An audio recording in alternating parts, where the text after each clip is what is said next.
All right, so what's the title? What's the title of today's class? That's right, daggone it. Today's class is Wakanda to Mount Zion.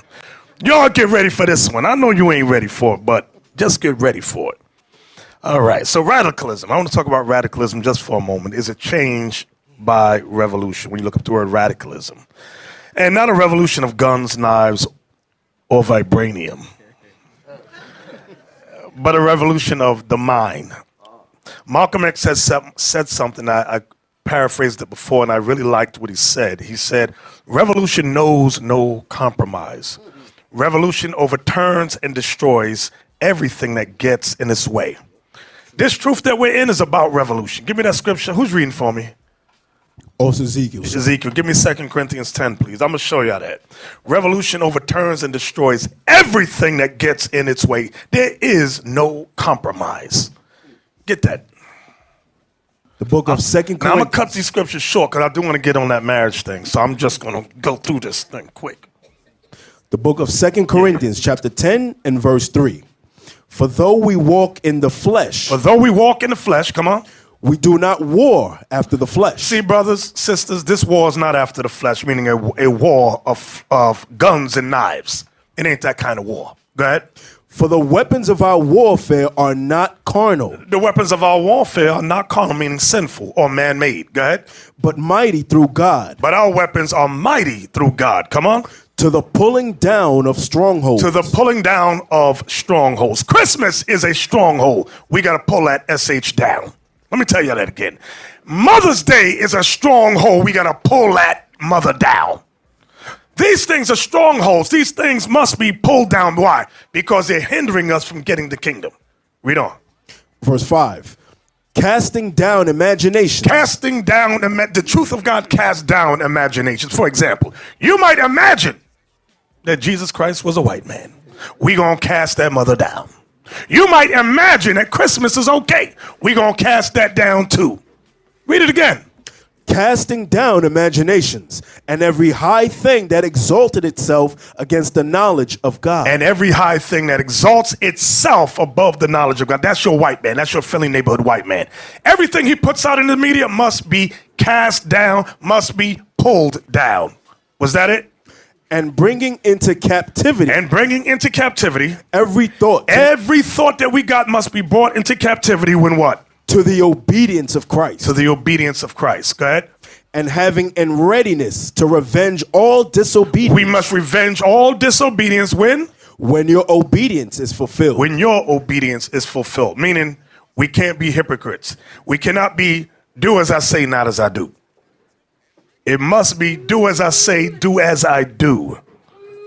That's how it has to go down.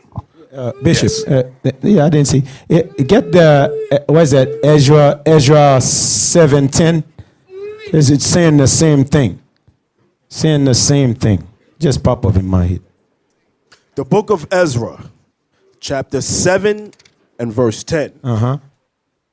For Ezra had prepared his heart to seek the law of the Lord and to do it and to teach in Israel statutes and judgments. Because guess what? His fulfillment of himself, knowing himself, then he was prepared to teach his people. But a lot of y'all brothers who teach class, then you're caught up in some dumb things out here because you don't believe you're a teacher. You don't believe that God weighs you up to teach your people.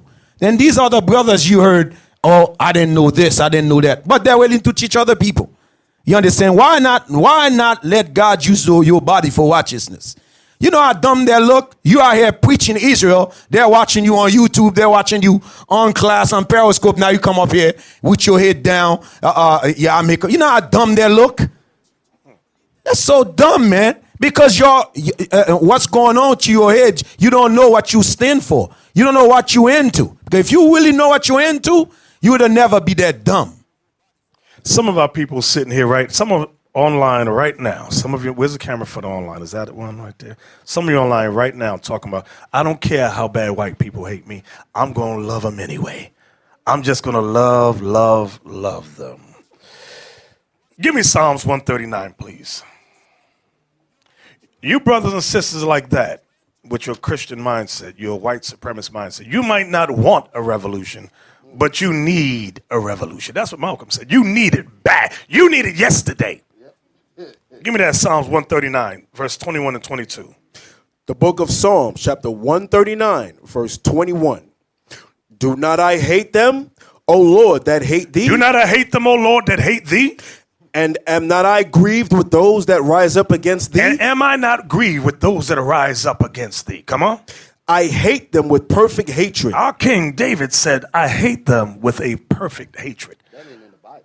I know y'all thought that wasn't in the Bible. Some of you probably got that blocked out of your Bible. Now that hate that is taught, it ain't the crazy hate. Let me explain it. Because some of y'all might be crazy, so I got to explain myself so you don't go out there and be Negro. This hate that is talking about, give me Ecclesiastes 7:7, please. I'm going to explain the hate that this is talking about. Come on, Ecclesiastes 7:7. The book of Ecclesiastes, chapter 7 and verse 7. Uh-huh. Surely oppression maketh a wise man mad. Surely oppression maketh a wise man mad. It don't say a stupid man mad. It says a wise man. What does a wise man do when he's mad? He contemplates, he studies, he gets his thoughts together. He organizes, he builds bridges. Wise men build bridges, but fools build walls. Understand that. So in today's lesson, we're going to explain how we're going to build some bridges with our brothers and sisters. We're going to build some major bridges. From there, give me Jeremiah 29, 4 through 7. I'm going to touch on some history today. The book of Jeremiah, chapter 29, verse 4. Come on.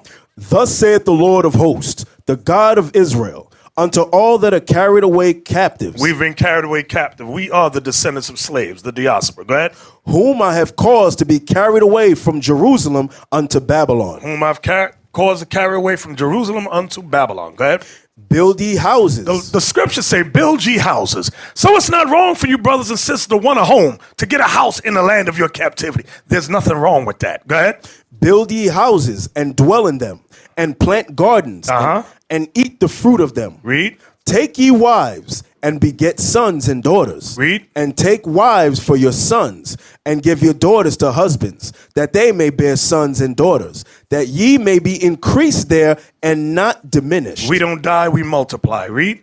And seek the peace of the city. And this is the part I wanted to get to. When it says, and seek, because some of you might get confused. It says, and seek the peace of the city. Go ahead. Whither I have caused you to be carried away captives, and pray unto the Lord for it. So when it says seek the peace of the city, write this down. Romans 13, obey the powers that be. That's all that means. It don't mean, oh, I love you, Mr. White Man. I just love you till the day I die. It ain't talking about that. It's talking about obey the laws of the land. That's all it's saying. And then wherein we dwell, ask the Most High for peace for those areas wherein we dwell. Nobody want Allah Akbar to set off where we live. I know I'll be driving across the bridge praying, Lord, please don't let no terrorists take part now. Wait till I cross the bridge, Lord. Then you could do what you're going to do. But not while I'm on it. Please, Lord, please. So some of you may not want a revolution, but some of us are in desperate need of a revolution, a spiritual revolution. Okay, give me Luke 21. I'm going to touch on some history because you may be wondering about the title of the class, from Wakanda to Mount Zion. Let's start with Luke 21. Luke 21. And I'm going to answer some questions about why doesn't the white man teach us our proper history? Let me tell you something. Your enemies will never teach you anything that's going to benefit you in case you uprise against them. Understand that. If it's going to benefit you, that you may rise up and be superior to him, he will never teach you these things. And it's mostly women that ask that question. Women and effeminate brothers. But why doesn't the white man teach us our great history? You're an idiot. We're prisoners of war here. And I'm going to explain it historically. Bishop, that's what the problem is. They don't realize that they're prisoners of war. That's number one. Number two, you don't realize that you're our enemies to him. He's our enemy. You'll think that you're in the land of, what's going on with this thing? They don't, you know, I said, they don't realize that they're in the land of their enemies. They don't realize that you are an enemy to him. They don't realize that. That's the reason why they make that mistake. So now let's touch on some history. Okay. Give me Luke 21. Do you have from Babylon to Timbuktu? Somebody help him again. Somebody help Officer Isaac. Give him the book from Babylon to Timbuktu. Do I need to get my copy, officer? Yeah. You are not prepared. Somebody help him. Wow. All right. Luke 21. We're going to start at verse 20, Officer Ezekiel. The book of Luke, chapter 21 and verse 20. And when ye shall see Jerusalem compassed with armies, then know that the desolation thereof is nigh. So the armies, in case some of you are new in here, the armies he's making reference to are the Roman armies. The year he's prophesying about is the year 70 AD. There was a 7-year siege, which ended around 70 AD, our destruction. Read it again. And when ye shall see Jerusalem compassed with armies, then know that the desolation thereof is nigh. Then know that the destruction is near. That's what the word nigh means, near. Read. Then let them which are in Judea flee to the mountains. Now when it says let them which are in Judea flee to the mountains, it means run deeper into Africa. Write that down. Here's a precept, Matthew 2:13. What the angel instructed our forefather Joseph to do. Matthew 2:13 for you doubting Thomases out there. The book of Matthew, chapter 2 and verse 13. And when they were departed, behold, the angel of the Lord appeareth to Joseph in a dream, saying, Arise, take the young child and his mother, and flee. What's that word? And what? And flee. What? And flee. And what? And flee. And what? And flee. And flee. Where? Into Egypt. Which is deep in Africa. Read. And be thou there until I bring thee word. You know what we fail to realize? We fail to realize that Israel is adjacent. Israel, the land of Israel, is adjacent to the land of Egypt. You can walk from Egypt into Israel. What's the original name of Israel? Canaan. That was the land of Ham. Let me say it again in case you... Ding dong, ding dong. Israel was the land of Ham. Look up. You, over here, look up, go to Google. Google it for me. Middle East term. Read that. The term Middle East may have originated in the 1850s in the British India Office. However, it became more widely known when American naval strategist Alfred Thayer Mahan used the term in 1902 to, quote, designate the area between Arabia and India. Now, notice, it became popular in 1902 by the devil Alfred Thayer Mahan to designate the area between, watch this, Arabia and India. Is the land of Israel in Arabia? No. But it falls under the term Middle East. This is why when you say, or you hear people say, Israel is in the Middle East, you think two things, one of two things. You think either A, white man, or B, Arab. That was strategically done so that we would forget that Israel was the land of Canaan, the land of Ham, which is modern day Africa. Everybody understand what I'm saying? Yes, sir. Uh-huh. Okay, from there. Go back to Luke now. So we got to stop using that term, Israel is in the Middle East. No, it's in Africa, the land of Canaan. Northeast Africa, to be exact. Read. The book of Luke, chapter 21 and verse 20. And when ye shall see Jerusalem compassed with armies, then know that the desolation thereof is nigh. Then let them which are in Judea flee to the mountains. So those mountains we fled to was Africa, deeper into. I'll use that term now. Deeper into. Read. And let them which are in the midst of it depart. Run for your lives. Depart out. Read. And let not them that are in the countries enter thereinto. Read. For these be the days of vengeance, that all things which are written may be fulfilled. Now raise your hand if you know the answer to that verse. What was Christ making reference to? For these be the days of vengeance, that all things which are written may be fulfilled. In the back, pen in his hand, last row. Shalom, Bishop. Deuteronomy 28, the curses of the siege. What's your name, brother? Yahushua. Oh, Yahweh Shabbat, thank you. So what is it making reference to? To Deuteronomy 28, chapter 28, the curses of the siege of Jerusalem. Okay, very good. Let's get that. Deuteronomy 28, let's read it kind of quick, Officer Ezekiel. I want 28, verse 49 down to 52. Read that quickly for me. The book of Deuteronomy, chapter 28. Now, I would go a little slower, but I want to get to that marriage thing. I can't let that thing slide. Go ahead. Deuteronomy, chapter 28, verse 49. The Lord shall bring a nation against thee from far, from the end of the earth, as swift as the eagle flieth. The symbol of Rome was the eagle. Read. A nation whose tongue thou shalt not understand. The language they spoke was Latin, Latin, and that's not Spanish. Read. Verse 50. A nation of fierce countenance, which shall not regard the person of the old, nor show favor to the young. They didn't care how old we were or how young. Read. And he shall eat the fruit of thy cattle. This is colonialism. He shall eat the fruit of what? Of thy cattle. Read. And the fruit of thy land until thou be destroyed. Which also shall not leave thee either corn, wine, or oil, or the increase of thy kind, or the flocks of thy sheep, until he have destroyed thee. And he shall besiege thee in all thy gates, until thy high and fenced walls come down. That's talking about 70 AD. Now also, remember, these curses are reoccurring. This also happened. Let me see who's thinking now. When did this same thing happen before? Remember, it's talking about the gates being besieged, and when you keep reading down, we were resorting to cannibalism. That happened in 70 AD, but when else did it happen? On my left, on my left, on my left. Over there, my left, way over here. Shalom, leadership, Brother Job. Brother Job. When the Babylonians destroyed Jerusalem. Correct. When Babylon came and destroyed Jerusalem, they besieged our gates. We were resorting to cannibalism, just like Rome did. So the curses were reoccurring. So put that in mind, in case you meet one of these dumb, stupid Christian apologetics out there. Give me Babylon Timbuktu, page 84, please. The book of Babylon, Timbuktu, page 84. Who wrote this book? The author is Rudolph R. Windsor. Okay, come on. In the year 65 BC, the Roman armies under General Pompey captured Jerusalem. In 70 AD, General Vespasian and his son Titus put an end to the Jewish state with great slaughter.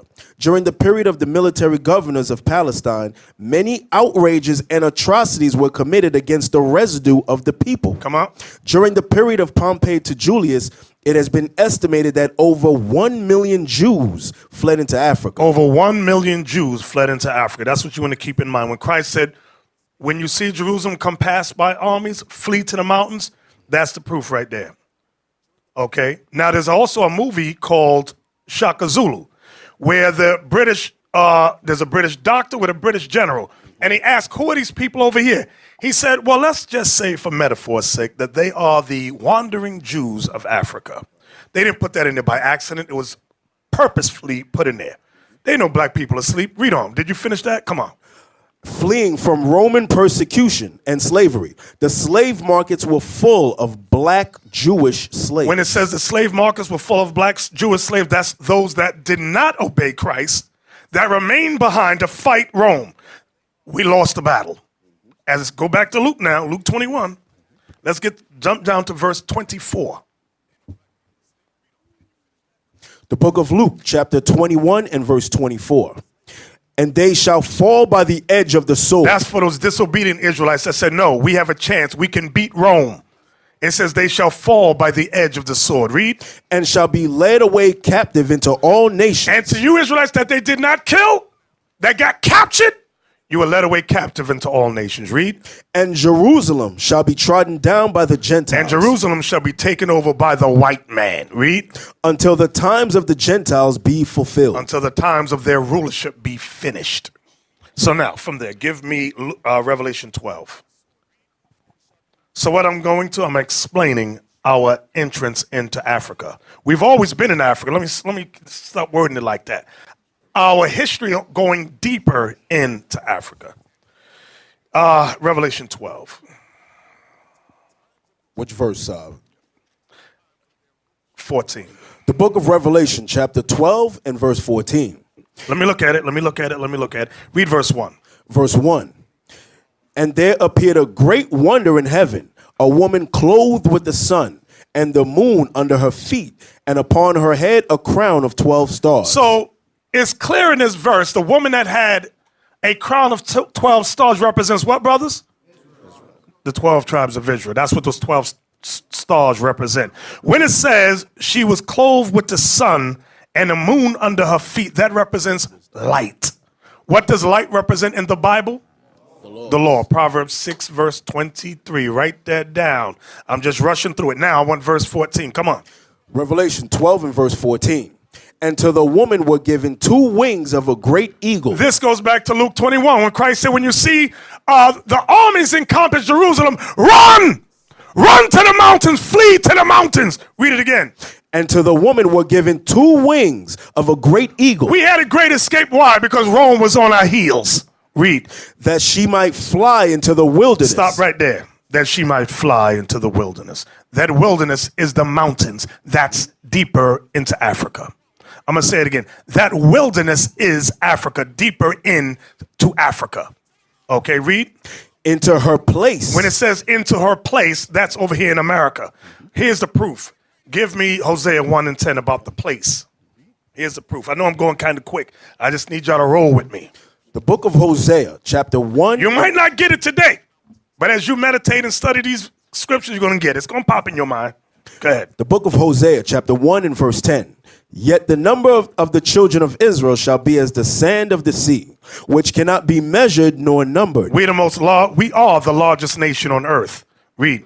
And it shall come to pass that in the place where it was said unto them, that in the place where it was said unto them, read. Ye are not my people. Ye are not my people. There it shall be said unto them, ye are the sons of the living God. Because in this place here in America, it was said we were African Americans. That's what they said. So Judah rose up first. Okay. Then as Judah got the understanding, they started to go out and teach the other tribes. That's what it's talking about. Read on. Verse 11. Then shall the children of Judah and the children of Israel be gathered together and appoint themselves one head. That's Christ.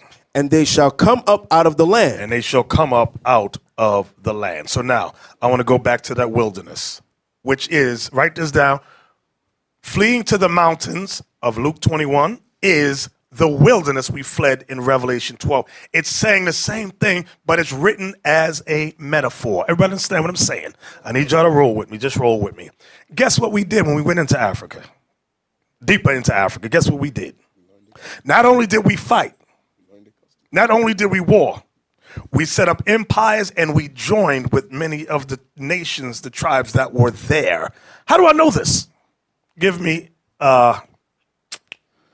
Ezekiel 16 and 3. That should be it. Ezekiel 16 and 3. Yeah. The book of Ezekiel, chapter 16 and verse 3. Let me start at 1 because I might be wrong. Verse Just start 1. at 1. Yeah. Again, the word of the Lord came unto me, saying, Son of man, cause Jerusalem to know her abominations, and say, Thus saith the Lord Here God come. unto Jerusalem, thy birth and thy nativity And thy birth and thy nativity is of the land of Canaan. is of the land of Canaan. Remember, you got to know the history now. When we entered the land of, hold that. Give me Leviticus. I think it's 18 and 2. I think. Find it for me. You know what I want? That's it, yes, sir. Yes, sir. Okay. Thy birth and thy nativity is of the land of Canaan. Watch what the Lord warned us about. The book of Leviticus, chapter 18 and verse 2. Speak unto the children of Israel and say unto them, I am the Lord your God. After the doings of the land of Egypt, After the doings of the land of Egypt, where we came out, come on. wherein ye dwelt, shall ye not do. So he said, don't follow the customs that you came from Egypt. Don't keep those customs. Read. And after the doings of the land of Canaan, whither I bring you. And you're about to go into another part of the land of Ham. It's called the land of Canaan. Don't what? Go ahead. Shall ye not do. Shall you not do? Is that the whole verse? Neither shall ye walk in their ordinances. Neither shall you walk in their ordinances. Now guess what? When you read on and let's say you get to the book of Judges. When you read about our forefather Samson, he saw a Philistine young lady. He said, she looked good. I want to marry her. And in our minds, I'm going to show you something. We have such a Eurocentric mindset that when we think about the history of Samson and our forefathers, we think of the white man's movies that they put out, which is so Eurocentric. You better really think about the way Africa was back in the day. Now, they wasn't all that unga bunga shooting Tootsie with the straw and all that. They had some class back then, but they was still, give me some nice words. They were somewhat civilized, but what we think of beauty, we think of the European look. That's why mother and father said, why don't you marry a daughter of your own people? He said, Daddy, I want her. But her nose is what I want her. Her lip is dragging the floor. I want her. She got tribal scars. I want her. Right, he wasn't listening to counsel. So the thought of beauty is not what we are thinking today. You know how brothers, y'all be thinking about the hair weave and all that? No, our fathers didn't think about no damn hair weave back then. Let me leave y'all alone. Give me Ezekiel 16. Ezekiel 16. I saw women clenched up in their seat when I said that. He's about to go in on us. I ain't going to mention now. Come on. The book of Ezekiel, chapter 16 and verse 4. As for thy 3. Verse 3. And say, thus saith the Lord God unto Jerusalem, thy birth and thy nativity is of the land of Canaan. Watch this. Thy father was an Amorite. He's insulting us. Your father was an Amorite. And thy mother an Hittite. And your mother was a dusty Hittite. God is insulting us, saying, he's telling us we took on the culture, the customs of ancient Africa. That's what he's saying, and that's what we did. This is why when you read the textbooks, you read about the slaves that went to Puerto Rico and Haiti. What did we bring? What did our people bring with them? African customs. Voodoo and all that other Shango and Eligua and all that. Where did we get that from? Africa. Well, that's where we got all that stuff. The dancing with all that stuff we took from then. So now, watch this. Give me the book, Jewish Diaspora. Put it on the screen. I want the cover. It says Jewish Encyclopedia, something like that. Come on. I know somebody's online saying you can't prove what you... I already did it in the Bible. Now I'm going to go to a secondary source. Well, actually, we went to a secondary source with Babylon and Timbuktu. Now we're going to a third source. Come on, brothers. You see the cover right there. Now, when you walk into a bookstore, you'll see a book like this and walk on by. You will not think of opening this book because you got two devils, Edomites, on the cover. Encyclopedia of the Jewish Diaspora, Origins, Experiences, and Culture. This is volume 2. Now we want to go inside the book and see what the quote-unquote rabbinic scholars or Jewish scholars wrote. When you open the book, it says Africa, Jews in Africa. Now I want to go down to the highlighted part and see where they begin. Right there. Can you read that? Yes. Ezekiel. Yes, sir. Jerusalem fell in 70 CE, and zealots fled to Egypt, where they fomented a Jewish revolt, capturing large parts of the countryside, but not any urban areas. The Romans suppressed these uprisings during the Great Revolt of 115 to 117 CE. So I thought it was interesting that they started there. Okay, to go into that. Now, that history that we're reading about in Luke 21. Now, give me the next page. Go down to the bottom. Right there. A number of groups throughout Africa claim historical links with the Jews. Go ahead. The most feasible claim is that of the Beta Israel of Ethiopia. Read. Recognized by the Israeli government as Jews in 1975. Jump down to the next paragraph that's highlighted. The Lemba live in Transvaal in southern Africa. Okay, from there, give me the next page. So I thought when I opened it, and I thought this was interesting, how they're not talking about themselves, because I thought it would be talking about them initially, but it's talking about the blacks. Let's zoom in on that top part. Read that. Jews in Africa. In Mali, several thousand people in Timbuktu claim some form of Jewish ancestry. Moors and Jews fleeing persecution in Spain migrated south in the 14th century to Timbuktu. Now, we're going to talk about Spain in a moment. Notice it says fleeing persecution in Spain. That's during, what was that called? The Spanish Inquisition. Go ahead. But now we're going to find out how they got to Spain. Keep on reading. part of the Songhai Empire. See, remember I said we had set up empires. When you read about that great empire, the Songhai Empire, those were Israelites. It's telling you those were Jews that they called Moors. Go ahead. And this book is not for us. We'll be in a store, we'll go, la-da-da-da-da. I ain't reading that. This is for their people. Their people read this and they're not telling us nothing. They keep it close to the hip. Read.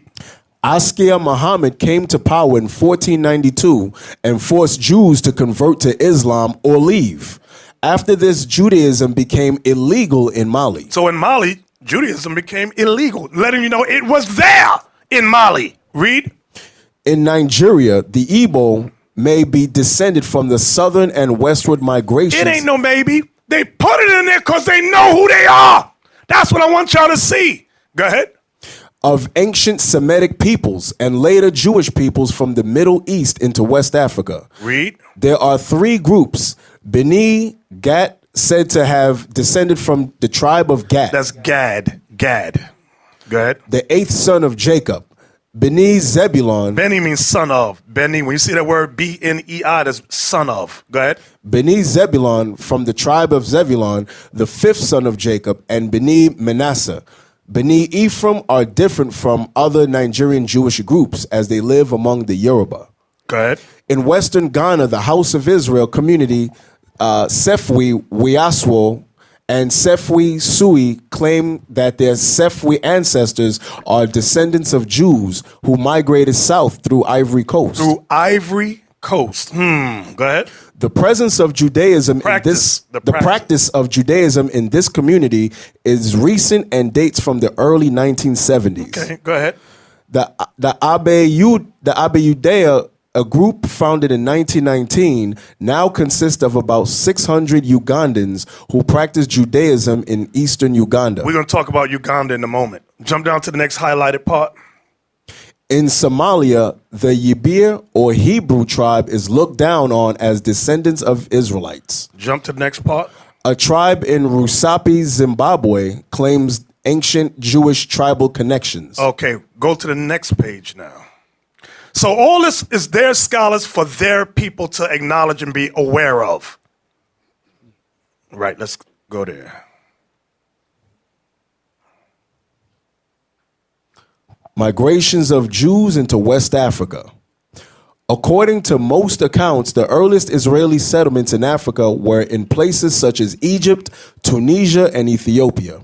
Historians believe these settlements may have been in existence as early as the kingdoms of David and Solomon. So be aware of that. So that's why when the angel told Joseph to flee into Egypt, it wasn't just run there. We had sanctuaries there already established. Go ahead. As well as during the Assyrian invasion of northern Israel in 722 BCE, and the Babylonian captivity of Judah in 586 BCE, and in the Punic Carthaginian age. That's during the time of Hannibal. Go ahead. These communities were augmented by subsequent arrivals of Jews after the destruction of the Second Jerusalem Temple in 70 CE. You know what that's saying right there? Where it says these communities were augmented by subsequent arrivals of Jews after the destruction of the Second Jerusalem Temple in 70 AD? 70, AD. AD CE. It's talking about what we read in Luke 21 when Christ said, flee into Egypt, flee to the mountains. That's what they're referring to. Read that part again.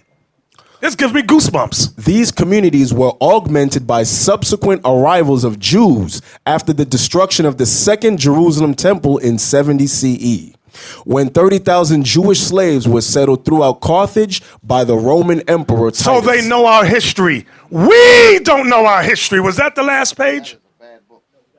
Okay. You know, I like the top part. You see where it says about the legends of Beni Musa? It tells you what the word Musa means. Son, it says sons of Moses. You heard of, what's that king, the most richest king in Africa? Mansa Musa. His name Musa is Moses. I just thought it was, you know. Anyway, read the highlighted part. Migrations into sub-Saharan Africa. In later centuries, Jews are believed to have settled in Western Africa during the height of the Songhai, Mali, Ghana, and Canaan-Bornu empires. According to the accounts from They explorers... know that all these empires were Israelites, or Jews. So they'll put a word like "are believed to." No. They put that in there for their people to be aware of. Read. According to the accounts from explorers of the region, several Wait. According to the accounts from the explorers of the region, go ahead. Several powerful Jewish families of the Songhai Empire were of Jewish origin. Boom. Go ahead. Until Askia Muhammad came to power and in 1492 decreed that all Jews either convert to Islam or leave the region. So this is the history of our people when we fled into Africa. Read that next highlighted part. Established a local Jewish community between Mali and northern Nigeria. Some accounts place West African Jewish communities in the Ondo forest of Dahomey south of Timbuktu. In the 1930s, these groups still maintained a Torah scroll written in Aramaic. Aramaic is not talking about this Hebrew we all be seeing today.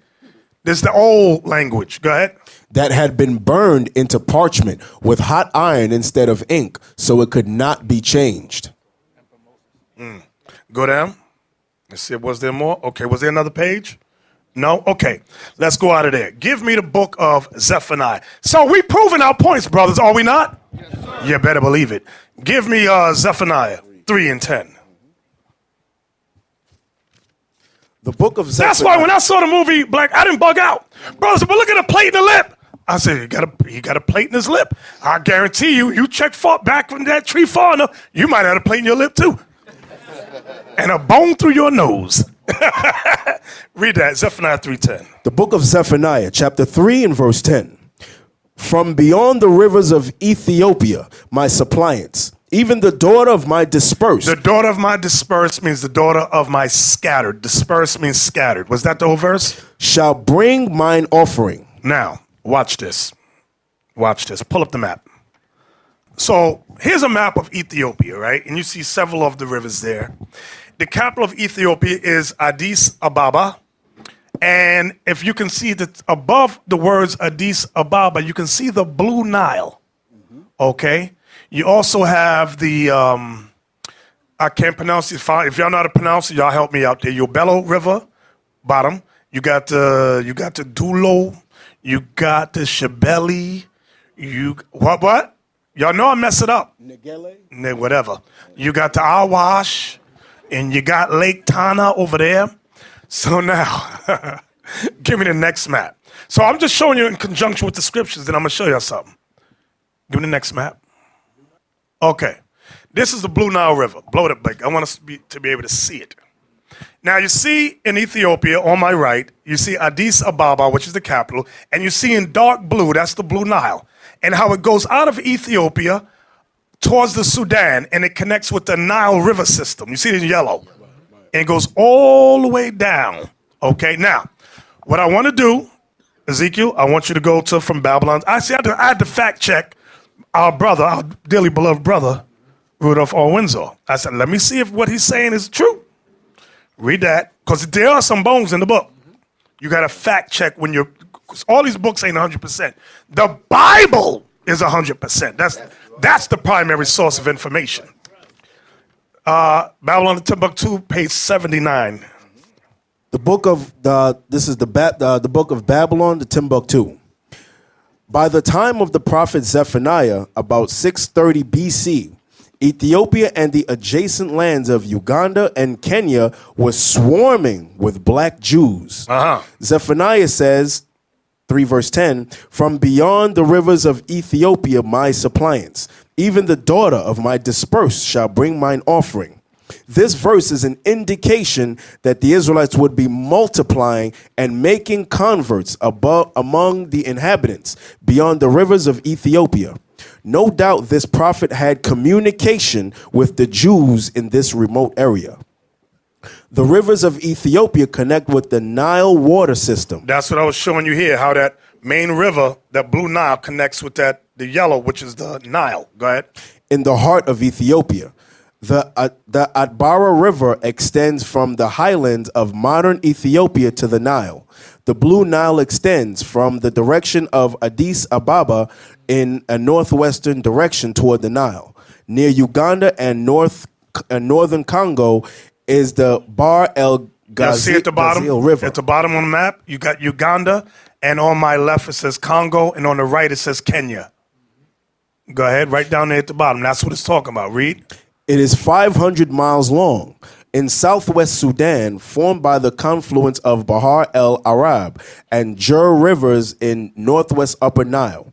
It flows east to unite at Lake No with the Bahr el Jebel and from the White Nile. These areas are, quote, beyond the rivers of Ethiopia.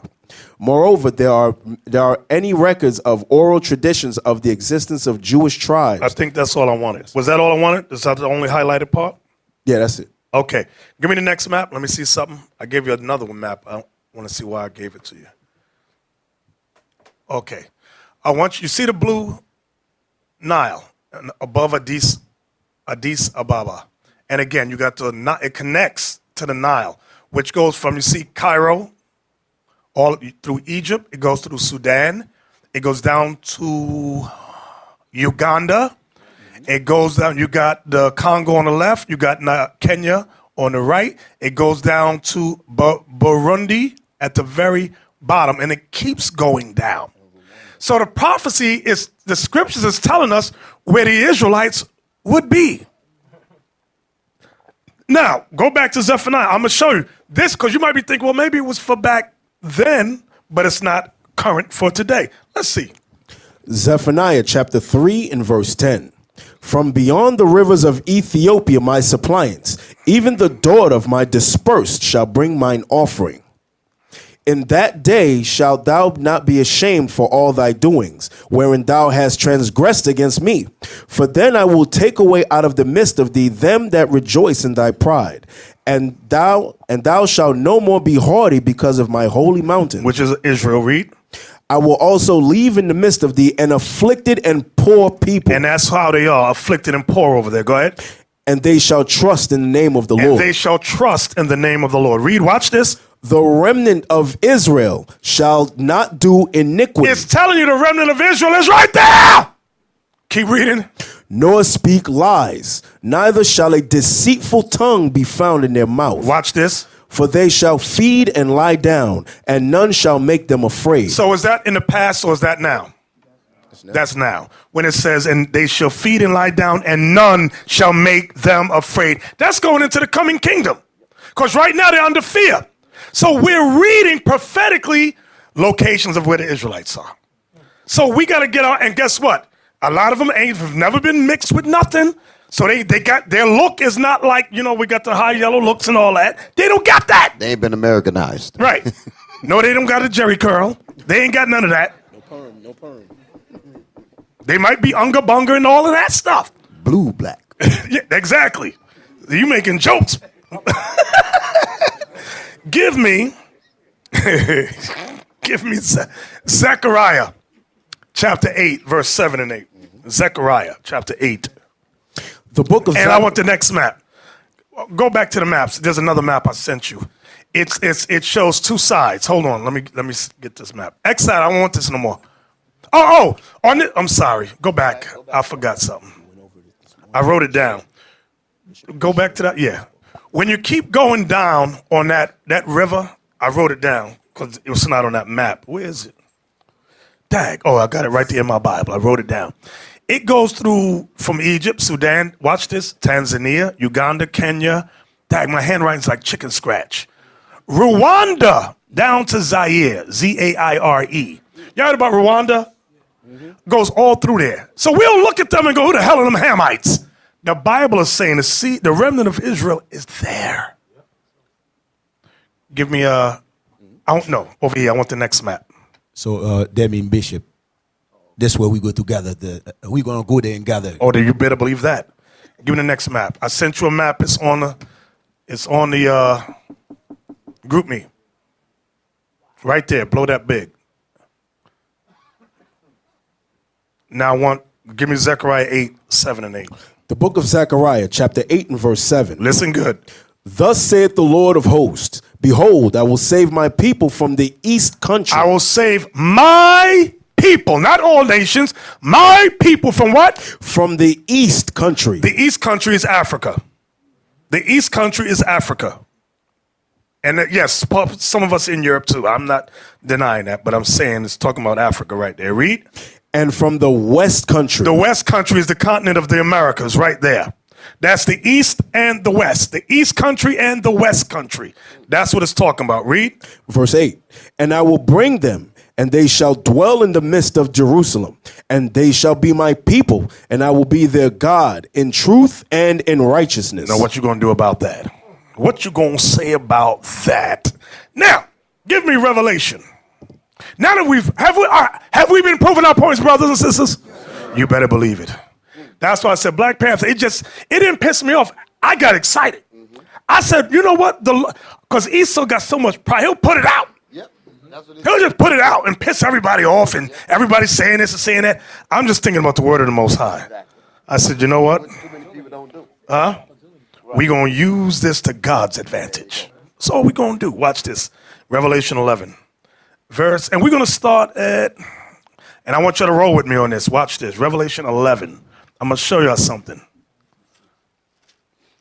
No, Lava, that's not what I want yet. Not yet. When you read Revelation 11, okay, Lava yells out 1 through 6. Okay. When you read Revelation 11, 1 through 6, listen good what I'm saying. I want you to look at verse 3. The book of Revelation, chapter 11 and verse 1. And there I said verse 3. Verse 3. Don't listen to Lob, listen to Bishop. And I will give power unto my 2 witnesses. Stop. I want you to underline my 2 witnesses. Now, Christian commentaries say that in the last stage, you got 2 old, crippled white people running around saying things. That's not talking about 2 old, crippled white people. I'm going to show you.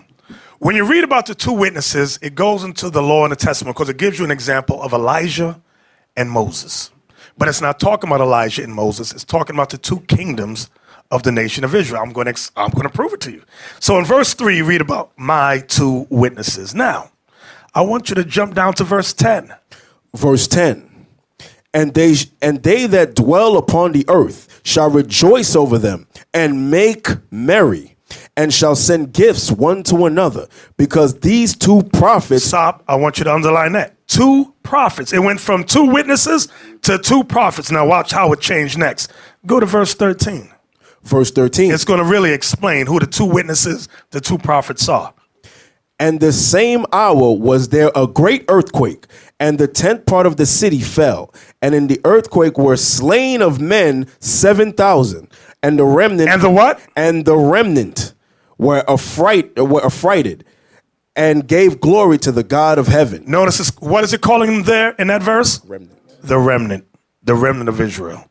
So the 2 witnesses are the 2 prophets is the remnant of Israel. Now, let's jump back up to verse 7. Revelation chapter 11 and verse 7. Write this down. Now, write this down. From verse 7, we're going to read about Renaissance, 1492. Transatlantic slave trade. Write that down. Revelation chapter 11, verse 7 begins 1492, the Renaissance. Watch. Revelation chapter 11 and verse 7. And when they shall have finished their testimony, The Israelites, the remnant, go ahead. the beast that ascended out of the bottomless pit. Now you read that word beast and get confused. Who's the beast? The beast is still talking about men. Give me the Ecclesiastes. Was it 3 something or 4 something? 3:18. 3:18, thank you. Get that. For you new brothers and sisters, let me help you out with the word beast. Come on. The book of Ecclesiastes, chapter 3 and verse 18. I said in mine heart concerning the estate of the sons of men, that God might manifest them, and that they might see that they themselves are beasts. So the beasts are the sons of men. So let's go back to Revelation chapter 11 and verse 7 once again. Revelation 11 and verse 7. Watch this. And when they shall have finished their testimony, When the Israelites have finished their testimony, The beast that ascendeth out of the bottomless pit. The white man that ascendeth out of Europe, that's the bottomless pit out of Europe. Go ahead. The cave, let me be more specific. The caves of the Caucasus Mountains of Georgia, Russia.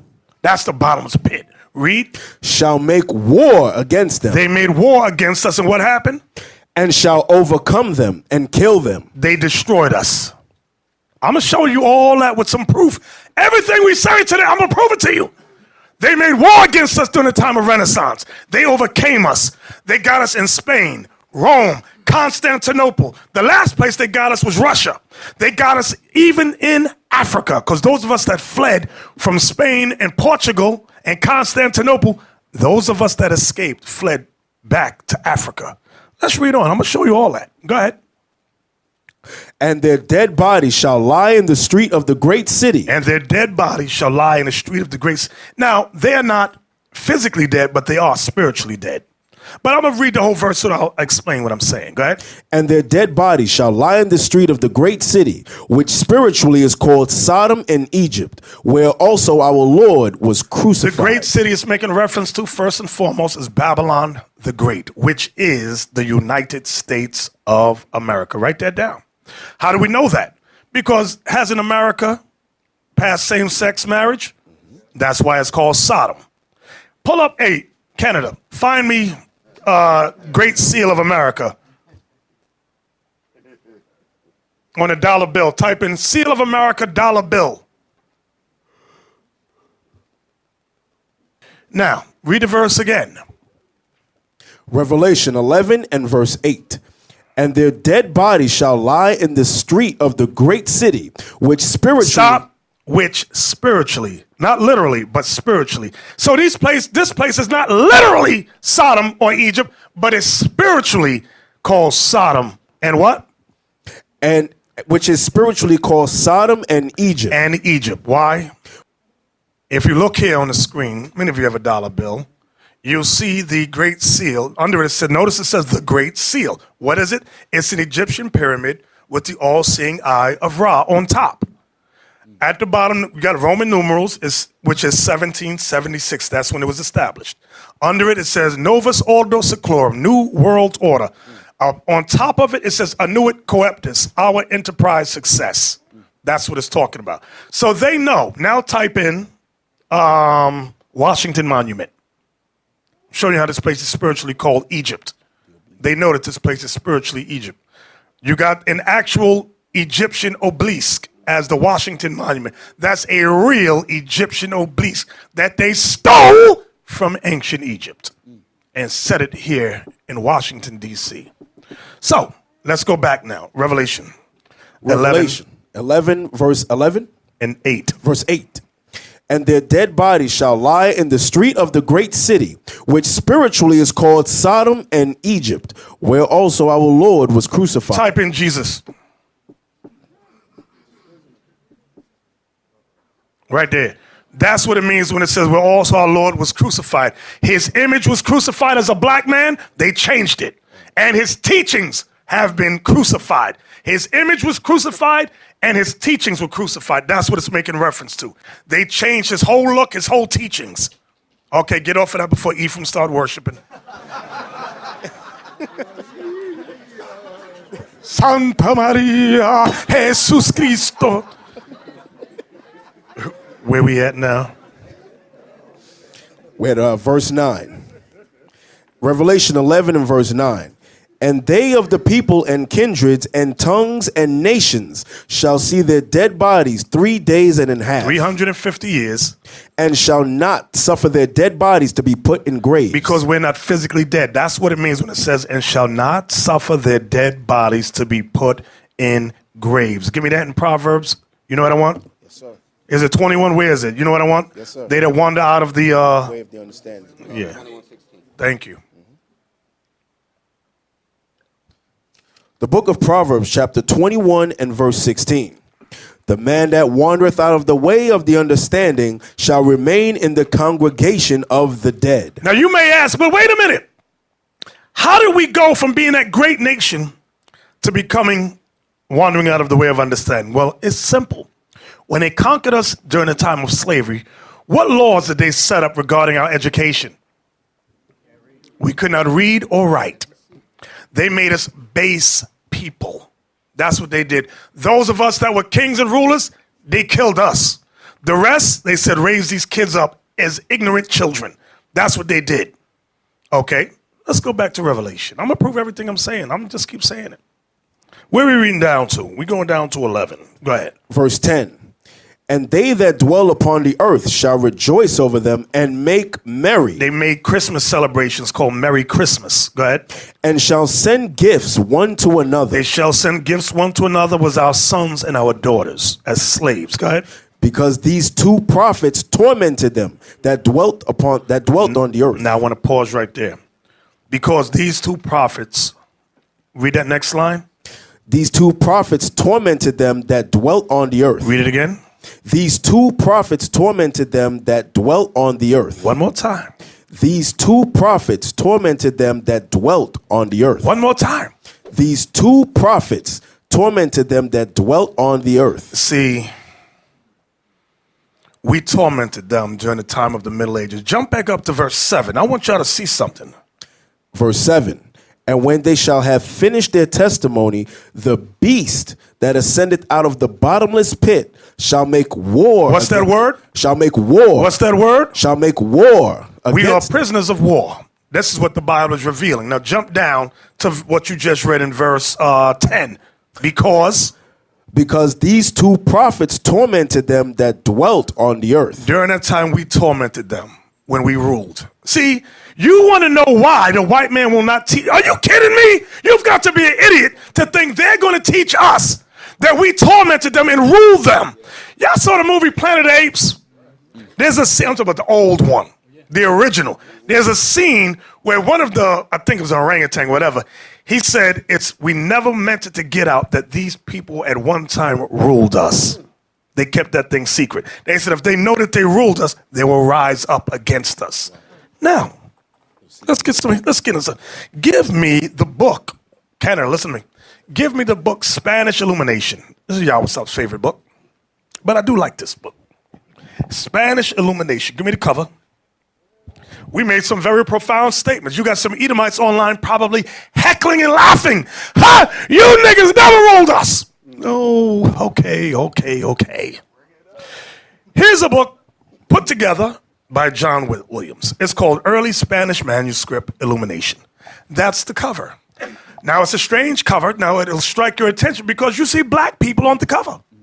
You see black angels and you see a black Jesus in the middle with black cherubims on either side of him. Hey, I want to see what this book is about. I'm looking at the faces, y'all. You're looking at feet. I'm looking at faces. Let's go inside the book. Okay, this is the same image. This is the same image. Now, I want the next, move that over if you can. Just move it over. And I want the next page with the writing. This is in Spain prior to the Renaissance. Let me say it again. This is in Spain before the Renaissance. Now, this is plate A to plate 8B. Moriola in Job of 945. Christ in majesty. Now, let's read that. Christ, whose darkened flesh tones now give him an almost negroid cast. Stop! Give me the picture. Put the picture back. This is how white people be lying. Zoom in on the one in the middle. Let's zoom in. And almost, no, that's Negro. That's Negro. That ain't no quasi, maybe. See, these are the pictures I like, where it ain't no, no doubt. That's beautiful. Look at the hands. No room for doubt. No, that's black. That's Negro. That's like in the first book I showed you that it said about the Jews in Nigeria. It said they claim to be. That's what they do in their books. But we'll read that and go, oh, maybe that's not true. They're saying they claim, but no, they're saying it for their people. Just like in this book, their people will read this and go, they was ruling in Spain. You and I will read this and go, it says almost Negro, so they're not really black. Maybe there was a fire, and the fire just jumped on their face and their hands and forgot to get on their clothes. And the white The white, look on the side. The flowers on the side. I forgot to get on that. But the fire just jumped in their face, hands, and feet. Okay? Do y'all see that? This is in Spain. Because we ruled Spain. Let me ask somebody. I want y'all to think about this question. Why is it that these books exist?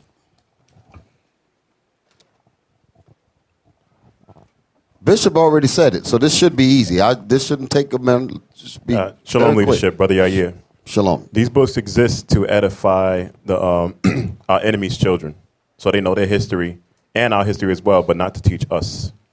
Yeah, you said it. I'll make it more clear. Say it again. I want to make sure that they understood exactly what you said. It sounded like you were saying two things at once. These books are made for the edification of our enemies and their children. Made for the edification of our enemies. Right. Yes. And their children. Yes. Edifying them to what? Who they are and who we are. What's the purpose of doing that? So they can keep themselves in control of us. If you have a people in bondage, you have them in captivity, right? Mm-hmm. Just like what you know about any conqueror. Before you go to conquer a people, you have to first find out what united them in the first place. Right. You need to know what unified them. You need to know what their laws are. Everything about them, you need to capture that information because that is the glue that unifies the people. Mm-hmm. So me as a conqueror, me as an enemy, I need to take that and keep that in my pocket. Right. But I'm not going to live forever. I'm going to die, and I want my succeeding generations to know what I know, so I teach them. Right. That's one of the reasons why they had the classrooms segregated, because they wanted to be able to teach their children without you sitting in the same classroom hearing what they're talking about. That's 100%. It ain't got nothing to do with your skin color. They need to talk about you, and they can't talk about you with you being in the room. Exactly. And you know another thing about this in Spain, because when you hear about the term Moors, that's why I always say the term Moors, it's a generic term which simply means blacks. You could have the Muslim, because the Muslims also came in, but in Islam, they have laws not to paint any images. So the ones that painted these images were not Islamic at all. No. They were Jews, they were Israelites, they were Christians, okay? That's who these were. Let's go out now. Yeah, you know, Bishop, like you just said, these are code word for their children. Mm-hmm. Like when you see the word maybe or suppose, or claims, these are code word. Because if you put something claims, you have to say what is claim to. What the hell are you talking about? Mm-hmm. But they put those words there is code word for their people. When they're reading it, they're like, pretend or claim. They're talking about that guy is black. Mm-hmm. You understand? These are code words. When they read those code words, that's like, they meant they're not for the Negroes to pick this up. Right. That's for us. Don't pick this up. Give me the next picture. X out of this. I want the next one. Okay, here's another picture. Now, this is a kind of a quasi picture, but if you zoom in, you can see how some of them got darker hue around the forehead down. Now, I want you to move over. I want to see who this is. Just move over. Canada, move over. I can see that. Can y'all see that they're black? I see that they're black. Look at some of the face tones. But now watch this. I want you to close it down. Don't leave it. But I want the next page, Canada. The writing about this. Now y'all see the golden helmet, right? Y'all see the gold helmet on that guy with the spear in his hand, the shield. You got an army on one side and an army on the other side. Let's move over. Give me the next page. Yes. Let's see who this is. Plate 9A.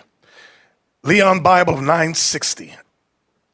It says, the Philistines stood on a mountain on the one side, and Israel stood on a mountain on the other side, and there was a valley between them. And there went out a man baseborn from the camp of the Philistines named Goliath of Gath, whose height was 6 cubits and a span. And he had a helmet of brass upon his head, and he was clothed in a coat of mail with scales. And the weight of his coat of mail was 5,000 sickles of brass. And he had greaves of brass on his legs, and a buckler of brass covered his shoulders. And the staff of his spear was like a weaver's beam. And the Philistine said, I have defied the bands of Israel this day.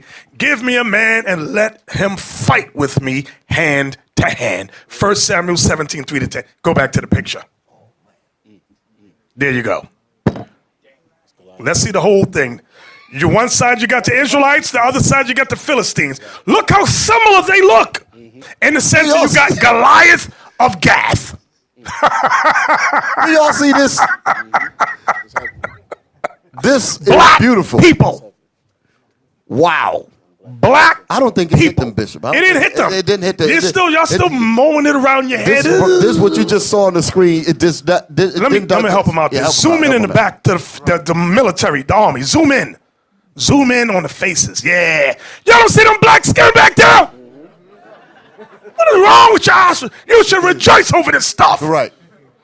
So not only do we go to the Bible, we got reference, we got proof. See, this is why we can't waste our time arguing with the Christian apologetics. No. They'll look at that and go, that's a lie. It's a lie, though. It's not true. Look. Some of them are white. Right. No. You can see how they tried to water it down. That's what I want That's y'all what to you see. can see. Look. That's how they begin to whitewash things. They take some of that color out. And they got a lot of books that show when they went in there and tried to wipe them down. I know you didn't bring them all, Bishop. I didn't bring You got plenty of them. I've seen them. I ain't bring them all. But that's supposed to be, look at the helmet of brass. And they got Goliath with a beard on his face. That's funny. Okay? And a big spear in his hand. Okay? So now go, give me the next page. Give me the next. I think I have something else. Give me the next page. So when the scriptures say we tormented them, we tormented them. Okay, look at this. Let's read this. Zoom in. Let me look at that. Okay, Leon Bible of 960. Leviticus, it says Aaron in the tabernacle. Leviticus is the only book in the 960 Bible to have I forgot to mention this. They found Bibles in Spain with these images painted in the Bibles. Leviticus is the only book in the 960 Bible to have introductory full-page picture. Its subject is the wilderness tabernacle described in Exodus, where Aaron and his sons are to perform priestly functions according to the prescriptions in Leviticus. Aaron is the largest figure, wearing the golden diadem and voluminous priestly garments. He reaches forward to anoint the horns of the altar with the blood of a calf as his sons join in the ceremony. Let's go to the picture now. Go over. Come on, Canada. We want the image. That's it. Aaron is the largest figure in the temple. Let's zoom in. Let's zoom in on Aaron. I want y'all to look at the black man with the big fro right there. Do y'all see that? And you can see they tried to whitewash him too. Zoom in some more so they can really see it. And look at the sons of Aaron, black. Do y'all see this? This is a Bible they found in Spain. This is inside the temple. Black people, go to the ones on the out. Look how black them two in the middle down there. Look down there. Look at the hands. Right. Look at the feet. Look at the big black feet. Is there some people on the outside of in the court? Go over. Up to the right. Yeah, go up. Okay, there's some more. Look at the hands. Look how the hands don't really match the faces. Right. You can see how they touched up this stuff. Y'all know they did that during the iconoclasm period, right? Yes. They went in like Duriopus. They went in there and whitewashed down the pictures. Let's go out now. Give me the next page.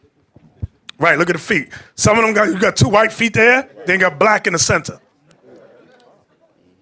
Give me the next picture. Next page. Okay. You can zoom in there. Well, actually, give me the wording for this so we can see what we're looking at. Give me the wording. Okay. It says, plate 20, heavenly Jerusalem. And he took me up in spirit to a mountain great and high, and showed me the holy city Jerusalem coming down out of heaven from God. And it had a wall great and high with 12 gates. On the east are 3 gates, on the north 3 gates, and on the south 3 gates, and on the west 3 gates. And the wall of the city had 12 foundation stones, and on them 12 names of the 12 apostles of the Lamb. And the city stands 4 square, and its length is as great as its breadth. And he measured the city with the reed, and the foundations of the wall of the city were adorned with every precious stone. And I saw no temple therein, for the Lord God and the Lamb are the temple thereof. Go back to the picture now. Bam. On the east 3 gates, on the north 3 gates. Look at them. Black children of Israel. Y'all see this? And it is exactly as the scripture was saying, because it's making the point that it's a perfect square. That's why it says the breadth is equal to the length. Black people. And you can see they tried to water them down. I see it crystal clear. But I can see the differentiate with the hands, the feet, the face. I see they tried to touch him up. So you got Judah at one gate, Benjamin, Levi, Ephraim, Manasseh, Gad, Simeon, so forth and so on. Black men with Christ and a father in the middle. Y'all see that? Wow. Give me the next one, if there's another one. I don't know if there was. You know what's amazing about what you're going over, Bishop? Our people, and we are fans of education, don't get me wrong. But you can't pay for this kind of, you go to all your prestigious university with all them books and all the like the stuff that we reading, and they will show you none of this. And you're paying all kinds of money. Here we are, we're bringing the information out crystal clear. Books from Harvard, some of the books that you got up here come out of Harvard, Yale, Oxford University, all books like that. And some of y'all sit here and play games. Right. Hear all of this information, hear all of this knowledge, and you just go back out there and become nothing. I don't understand the Negro. Like that dude that ran out of here and joined the unapologetic community. Stupid Negro. Dumb as hell. Okay, here's plate 15 and 16. The woman clothed in the sun that we just read about, and the dragon. And the great sign appeared in heaven, a woman clothed in the sun, and the moon was under her feet, and upon her head a crown of 12 stars. And being with child, she cried out in her travail. And behold, a great red dragon having 7 heads and 10 horns. And its tail was dragging along the third part of the stars of heaven. And it dashed them to the earth. And she brought forth a male child, who is to rule all nations, with a rod of iron. And the child was caught up to God and to his throne. Michael and his angels battled with the dragon. The great dragon was cast down, the ancient serpent, he who is called the devil and Satan. Now let's get the image. Let's look at the woman which represents the 12 tribes of Israel on my left. Let's zoom in. You see the dragon with the 7 heads? Let's get the woman which represents Israel. A black woman clothed with the sun and the moon. Is the moon under her feet? Go pull up a little bit. That's the moon under her feet. Black! So what you gonna do about that, my Christian apologetics, you LGBT community? What are you gonna do about that? Look, black angels right there. Look at that. And they're throwing white people in fiery furnace over there on the right. Y'all see that, right? I don't think they got that, Bishop. Look at the so-called white man. Look at them. So, yes, they had the color. That's right. Get the Lord a hand of that thing. That's Christian. Do you see how dangerous this is to your mind for us to know this? Damn, go up. Got the so-called white man right. The angels doing throwing them in. There you go. Look at this. Christ and the angels. Look at that. Christ right there, black man sitting on the throne. Y'all see that? Black. Where is this? Spain. In Spain. In Spain. Look at the color contrast so y'all can understand we're talking about 2 different people. Look at the color contrast of the faces and the bodies of what we're showing you with Christ, the angels. To go back and get the Edomites again. So you can get the instant comparison. Huh? The A-B comparison. Look. Red people. Look at them. That's beautiful. All That's praises. beautiful. Was there more to beautiful. that, Canada? Was there anything else on that book? That was it? Okay, now X out of that. Oh, we ain't finished yet. We're not finished. Give me image of the black. You know I love this book. You can X out of all that. I want image of the black. That was some good stuff right there, brothers. Oh, yeah. Can I get a witness? All praise to the Most High. Go ahead, Bishop. Now watch the price of that book shoot up. Y'all better hurry up and get your copy. I'm telling you. You're going to have X out of this, Canada. have to have a retina scan by the time you go there and get the book next time. That's it. Now this book here. Now, this book, it is hard to get. This is the new edition, but I managed to get the new edition. The image of the black in Western art. Look at the title under it, the subtitle. From the early Christian era to the, what does that next part say? To the age of discovery, from the demonic threat to the Incarnation of Sainthood. Now, notice who's edited. It's edited by David Byman and Henry Louis Gates Jr. You know, when I was at the school in Rochester, or Buffalo, they didn't have the cover. And inside it didn't say Henry Louis Gates Jr. And I kept saying it. So I'm trying, and his name was not there. Wow. So I guess they had the older edition, but on this edition, they got his name there. So, but what I want y'all to see, let's see the face of this guy in armor. Where's that book from, Bishop? Harvard. Is it Harvard or Yale? It's Harvard. It's on the inside cover. I was looking for the word on the outside, but it's on the inside. The book. Yeah. It tells you Harvard University Press. And this is like you said, this is why they wanted to keep the schools segregated. Yep. Because they didn't want us, to find this stuff out. Notice how dark, and this ain't no quasi, how can I be sure black? This is a black man. I want you to understand that. Let's go inside the book. Oh, watch this. Zoom in on them words. I'm going to show you how the devil's a white man. I mean, the white man's the devil. Same thing.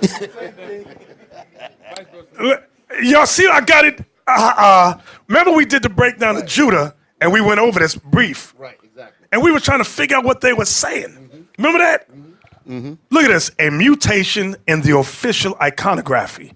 St. Maurice becomes a black man. There you go. You see something wrong with that sentence? Becomes a black man. The program for the decoration of the Cathedral of Magdeburg, undertaken about 1240 AD to 1250 AD, included a surprising departure in St. Maurice's iconography. Until then, represented as white, he became a black man. See, that's the lie right there. Now, they put that in there again, the code words again.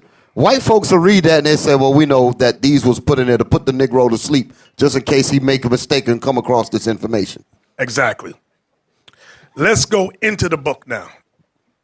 Now, what I want to show y'all, in this section of this book, they show all black people as St. Maurice.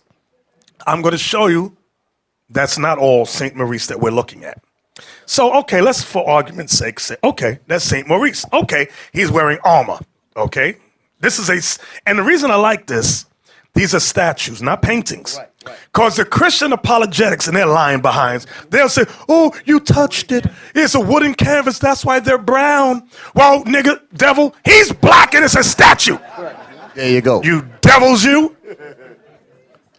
Now, y'all got to think about what are you going to do with that? What are you going to do with that? They even knocked the nose off. They couldn't try. They said, no, it was too big. They said, he's too black. He blue black. They couldn't get the whole nose, Bishop. It was too big. The nose was too big. They got part of it. Yeah. They said, damn, the Negro features are still there. Gee, Harvey, what are we going to do? Yes. So when you read about the Knights of the Round Table, things of that nature, I'm showing you, all that was us. All that was us. I'm going to prove it. Let's go further into the book. Bishop, they call us a hate group, but who wrote these books? Exactly. We're a hate group for finding them? Right. We found the books, now we found them, now we're a hate group. Come on, Kenneth, come on. Let's go to the next picture. Okay, let's get the wording at the bottom. Now, I want to see what number. Okay, 121.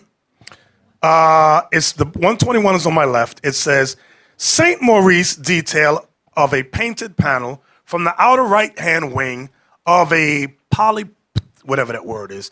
This is in Vienna, 1447. Look at the year. 122, which is next to it, St. Maurice, detailed of the painted reverse of the right wing of an altarpiece. Notice the year, 1370 to 1380. I want you to notice the difference in years. One says 1447, the other one says 1370. And they both say they're both St. Maurice. Let's go up. Now, let's look at these for a second. If you know anything about a family crest or a family seal, how do we know, let's say Deacon Yellowstop writes me a letter, I'm in Vienna. How do I know it comes from him?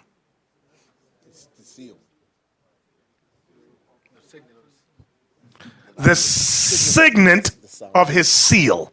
Remember, don't think about what you got going on today in this dumb kingdom. Right. Back then they used an insignia, which, like a stamp, that's the word I was looking for, a stamp. You put wax, then your symbol, and you put in it, whether it was a wolf or whatever. My point for saying that is this. Look on the coat of the shield. You see two different crests. One you got a cross, one you got a bird. These are not the same people, but the book says they're the same. Your family crest is your family crest. You don't change arbitrarily. I feel like getting a different symbol today. You didn't do that. Not at all. You did not do that. Your family crest was your family crest. Whatever military you belonged to, that was their symbol. You didn't change from Monday to Thursday. I'm going to change my symbol today. That's Negro. But this is what they'll lead you to believe. So these are two different guys here. Black. Are they black brothers? You better believe it. Give me the next page. Yeah, even though their face look totally different. Right. People. And notice they're wearing armor. Right. Armor! We don't know nothing. You think of a man, a knight in shining armor, you think white folks. Oh no. Oh no. How deceived we've become. Next. And the whole idea of saying that they're all the same Maurice was to make you think there was one Negro out that whole region. Exactly. That's the point. Zoom in on the bottom so we get the numbers. I want the numbers at the bottom. Okay, there's 132. It says Saint Maurice. Detail of the left wing of a carved altarpiece, 1450 to 1500. 133. Saint Maurice again. Detail of the left wing of a carved altarpiece, dated 1492. 1492. Let's take a look at them. Pull back out. Black men, not only do they have armor on, they have capes. What you gonna do about that? Capes, Bishop. They had gold capes. See, you'll see stuff like this and go, no, that's too glorious for black people. No. What happened to the plate in the lip? What happened to the bone in the nose? No. Oh, no. Those of us that ventured out and conquered Europe, this is how we got down. We wore armor and we had capes. Right. We was bad to the bone. When we walked through cities, they moved the hell out our way. Now, with this kind of majesty. And they jet black these. This ain't a painting. Right. These are statues. Can y'all dig it? Can you dig it? Can you dig it? See, they don't know where that's from. Y'all know where that's from? Yeah, all right. Let's go to the next one now. Okay, now here's another one. Okay, you got the black woman with a black baby, bottom left. Look at the nose. You got a black man on my right.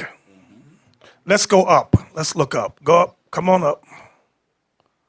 Let's look at that castle. Let's look at the castle. There's a head of a black man with, you can see the hair. Right by the door. The peppercorn hairstyle. That's how they used to do it with the gate above his head. Then on this side, on my right, you got two heads of black men with the bandana, whatever it's called. What'd you say? I said on the mic. Like in the back of the room, right there in the wall we have. Just like that, at the mall. Oh, on the wall. On the wall right there. I'm talking in my cup. I'm like, on the wall. On the wall, correct. wall behind you. Yes, Yeah. yes. So you see black men and that's not a painting. That's stone carvings. Not a wooden canvas. Not a wooden canvas. Look at that, a castle. That was us. That was us. That was us. That was us. You think with this kind of information, you think that we're going to relegate ourselves of selling dope to our own people? If we had an inkling that we come from this beautiful history. Exactly. Come on, next picture. Zoom in. What does that say? You know who's going to say it is. It's St. Maurice again. Let's see. Oh, yeah, look. Canada, come on. It says statue of St. Maurice. And it's a kid now. He's a little boy. St. Maurice has a little boy wearing armor. Wow. Done in 1425. Look at the year, 1425. A little black boy. That's St. Maurice. This all. Remember the word more means what, brothers? Black. That's all. So it's generic. Yes. They just throw the word Maurice, more. They just throw that out there. Come on. No, this is a heavy one. I want y'all to look at the top right painting. Let's zoom in on the top right. For them to go through. What do you see? This is when we began to lose our empire and a renaissance was ushering in, and they were killing us. Those of us that got captured, they were slaughtering us, enslaving some of us. Those of us that escaped fled to Africa. This is what they're showing you. This was the demise. Can you read Revelation 11:7 once again? And keep that picture right there. I want that picture to stay right there on this verse. The book of Revelation, chapter 11 and verse 7. And when they shall have finished their testimony, the beast that ascended out of the bottomless pit, the white man that ascended out of the Europe, go ahead, shall make war against them. They made war against us. Go ahead. And shall overcome them. And they overcame us. And kill them. And they killed us. What are we reading? The Bible. What are we looking at? Archaeology to verify what we're reading. Now notice the devil pope, the white man right there. But then on this side, you got the same devil pope during some kind of coronation. Look how majestic we dressed with the armor and the capes. It's so unusual. You think of cape, you think white man, Superman, Batman. You don't think Negro at all. You think Negro, you think blank man. Yeah, Bishop. You notice that in the left-hand picture, the white man honored the black man, right? You notice that in the right hands, that's when they execute him, they overcome them. You see, it's the same white man picture right there. It's the same man. The same man, with their same red. devil. That's the same man right there. So he's empowered by where he's standing. The black man standing, so he's with the pride in himself where he's standing. The Edomite standing there, then he loses the power on the right. It's a before and after. Yep, exactly. So now let's go to the next page. So all these black people that we keep seeing as St. Maurice. Let's see who this young man is. Let's zoom in at the top. Wait, what's the number at the bottom? Give me the bottom. I got to see the number. No, that's the page. I want the plate number. 146. Oh, gosh. Now let's go to the top. Page 1. Let's look at page. Oh, God. 146. Oh, look who it is again. It's St. Maurice. Statue from a niche in the central panel of the altarpiece of the high altar, done in the year 1480. A black man! Look how... I can't even get my words. He got studs in his armor. Yep. Gold-plated armor. With a cape, a long cape on. Go back. Pull it back out. Look at that. The long cape goes around the shield to the floor. We were some glorious people. A Christian more. Thank you. Yes, a Christian. Did we make this up? This is in a book from where? Harvard. Some people, you niggas made that up. No, we didn't. We didn't make this up.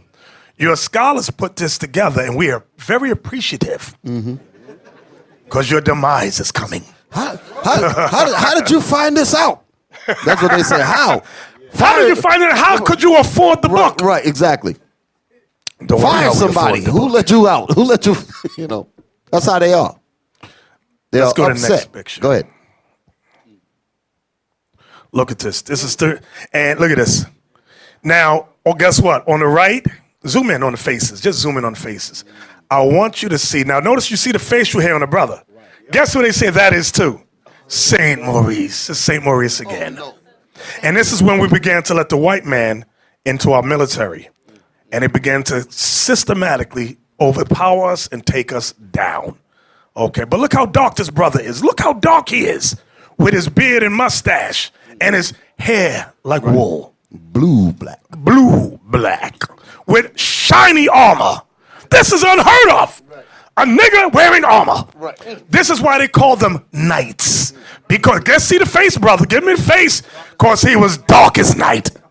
That's why they called them knights in shining armor. That's why. Wow. Let's get some more. Give me some more. Come on. Yep. Give me the next picture. Knights at the wrong table, all of that. All black men. Wow. Now look at this. Look at this. Give me the number at the bottom. Under the one on the left, there's a number under the page. What is that? 148 and 149. Let's see who these two are. Go down to the bottom. I want to. 148. Guess who it is? St. Maurice again. Left wing of the altar, page 1592. 149. Wait a minute. Oh, wait a minute. I thought it was a different guy, but it says Nicholas Glockens, whatever. Then it says St. Maurice and his companions. Let's take a look. Okay. Notice the black man. Now look at his armor on my left. He got gold. He got rubies. And look at this. Look at this. Do y'all see this? See, this is unheard of for us to even dress like this. We had to have had wealth and fame and fortune to even dress. You know how much that would cost today? And he go to war with that on. Huh? Look at his sword with writing in it. He got embroidery in the sword. And look how black he is. Look at it. Look how black he is. Oh, God. That's a broad sword. I mean, he was strong as hell to walk around with it. That's a huge sword. The sword is up to his shoulder. That's a huge sword. He was putting people to death with that thing. You couldn't be no weakling swinging a sword like that either. Got jewelry Look at on the brother over there. Yeah, you saw the jewelry and armor. jewelry and all that. Well, look at them devils in the back. Yeah, they were the You devil. saw that, right? I was looking at that. Hey, look at that cape he got. Look at that cape that he's wearing. That looks like bird feathers. Yeah. On top of the hat. No, right there. I'm talking about his cape. Yeah, and what's on top of that hat? What's on top of Or a plume or something, big hat. Like in the Three Musketeers, they wear hats like that. Right. Exactly. Okay. Look at that, black. Give me the next picture now. Look at that. That's one we just looked at. But look at the jewelry in the armor. The detail of the garments. Yes. Of the Jake armor. made that armor for him, too. Oh, yeah. Edomite making that armor for him. Oh, yeah. We went out to war. Remember what it said in Maccabees? It said the young men. Right. Can you read that for us? You know where it is? That's what it is right there. I can't remember where it is. First Maccabees 14, verse 9. Watch this. Let's see if it coincides with this. The book of First Maccabees, chapter 14 and verse 9. The ancient men sat all in the streets, communing together of good things, and the young men put on glorious and warlike apparel. Glorious and warlike apparel. That's what we're looking at as an example.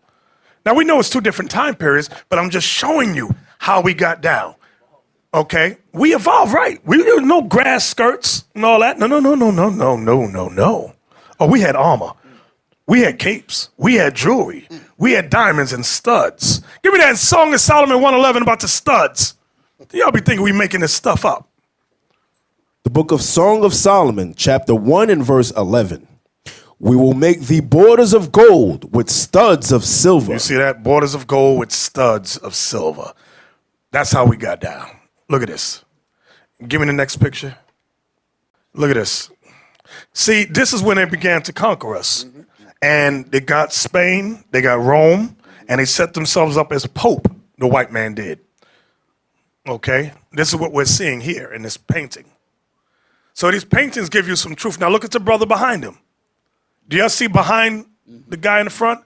But I thought there was only St. Maurice in these things. But I see a black man back there wearing armor too. He got armor on. Okay.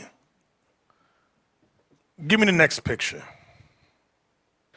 Jenner van Olamundi. 3 companions of St. Maurice. 3 friends. Let's go back to the painting now. 3 of his friends. Black. But I thought it was only St. Maurice. Everybody's supposed to be St. Maurice. I thought it was only St. They Maurice. couldn't do it here, but there's 3 of them. Right. So there's 4 different people. So 3, remember the guy standing behind him. Exactly. So there's more black people. I'm showing you because a Negro will get deceived when it says all these black people. St. Maurice, St. Maurice, St. Maurice. No, they're all not St. Maurice. Oh, that's a wooden canvas? Yeah, right. Notice they're wearing armor, this guy here. Okay? They got knives in their hands, some of them. Jewelry around their neck, jewelry in the ear. This is during the Middle Ages. Black men.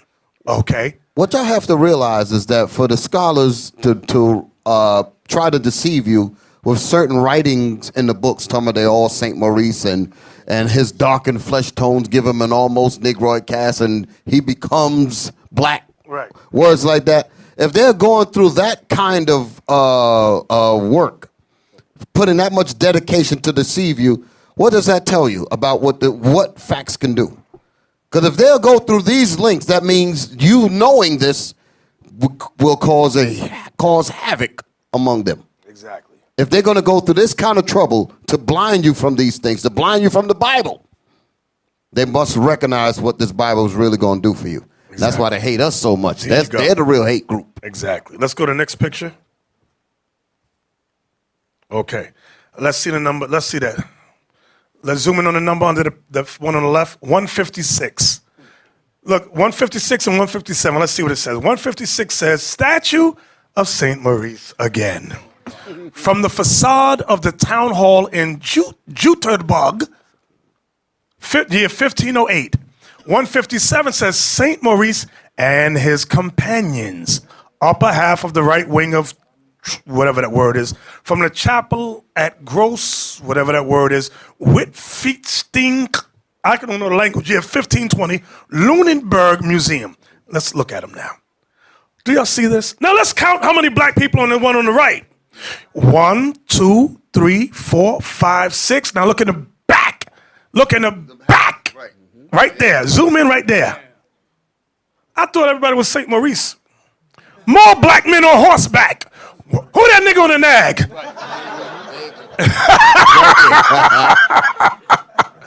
Look at it. Black men wearing armor and capes. On the armor. You see how we used to get down? I see the face that was on the thing, yes. Look how glorious we dress with chainmail armor and capes and jewelry. He got the, what is the thing, the helmet that the knights wore on my left right there? That's the battle garment right there. And that's a statue. It's not even a painting, so somebody can, look at the lips, look at the nose. You can see it's a Negro man, a black man. You can't deny that. Can't deny none of that. Okay, look at that. But then they say, oh, the Christian apologetics, you made that up. Oh, Jesus help me, they made this up. Right. Oh, we didn't make nothing up. Your scholars put this stuff together. And again, we thank them so much and so dearly. Look at this. That phenomenon occurred. That's what happened. Oh, yes. Like Willie Winton said, unless a phenomenon occurs. Was there more? Okay, the book is finished? That's Image of the Black in Western Art. Now give me the last book, Before the Mayflower. Watch this. You can X out all the stuff, right? Now this is my book. It's dirty, it's old, I'm sorry. I took a picture of my book. Before the Mayflower, A History of Black America, written or put together by Lerone Bennett Jr.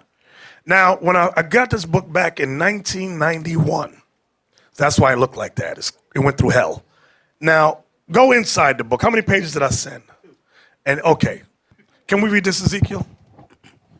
Before the Mayflower, there were skilled farmers and artisans among the first group of African Americans. And there were indications in the record that they were responsible for various innovations later credited to English immigrants. The great things we did was giving credit. They gave credit to the white man. Go ahead, Dom. There is furthermore testimony of Washington Irving, who made the following observation in the contemporary satirical skit. These, quote, these Negroes, like the monks of the Dark Ages, engross all the knowledge of the place, and being infinitely more adventurous and more knowing than their masters. Wait a minute. They're saying the slaves were smarter than the white man. And it said they were like the monks of the Dark Ages. Wow. Go ahead. Carry on all the foreign trade, making frequent voyages in canoes loaded with oysters, buttermilk, and cabbages. They are great astrologers, predicting the different changes of weather almost as accurately as an almanac. A large proportion of the first generation of African Americans entered America with Spanish names. Now watch this. The first African Americans entered America with Spanish names. Watch the next sentence. For reasons that are not readily apparent. You know why? Because we ruled Spain, and a lot of these historians have not come to the realization that we ruled all of Europe for 1,000 years. Not readily apparent, meaning that we're hiding it from you. That's what apparently meaning that make it known. Not readily apparent meaning they ain't bringing that information all the way out. Right. The only one that came close with that understanding was J.A. Rogers. Because he was the one that was figuring out that blacks was ruling. Yep. Ivan Van Sertima touched on it a little bit, and there was somebody else whose name I forgot. This brother was kind of, read this part again. For reason, a large proportion of the first generation of African Americans entered America with Spanish names. I thought they got us all from Africa. Yeah, that's right, saying that. Go ahead. For reasons that are not readily apparent.